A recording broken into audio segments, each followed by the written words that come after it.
Biroving migrantlarni ahmoqqa chiqarsang, qolganlar esa Rossiyada yurganlar O'zbekistonga ommadan qaytinglar, sizga shunchalik zararmi?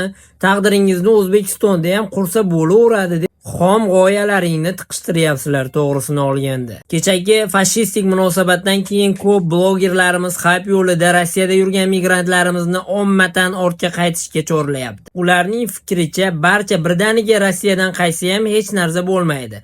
Bu moliyaviy savodxonlikni yo'qligidan dalolat. Bu aslini olganda achinarli. 50 mingta 100 mingta obunachi bo'ldi degani ularni aqlli qilib qo'yadi degani emas.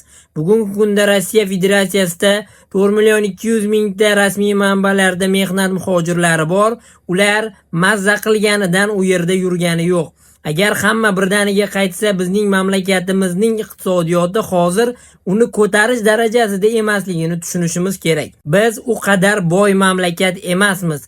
Rossiyadagi muhojirlar deganda faqat ularni tushunmang, ularning oila a'zolari, ular yuborayotgan puldan qurilayotgan O'zbekiston iqtisodiyoti, bozor munosabatlari, barcha sohadagi bizneslarni yurishini nazarda tuting. Men ham Rossiyadagilar Rossiyada qolib ishlashlarini tarafdori emasman. Mehnat bozoridagi bizning o'rnimiz va topadigan pulimiz yuqori bo'lsa, men bundan xursandman. Lekin bu qadam-ba-qadam amalga oshiriladigan narsa. Eng qizig'i shundaki, mana shunday video chiqarayotganlar hech qachon Rossiyada migrant bo'lib ko'rmagan va u yerdagi ahvolni bilmaydi. U yoqdagilar sen va mendan yaxshi bilishadi, ahvol qay darajadaligini va ular ham qaytish yo'llarini ko'ryapti degan umiddaman.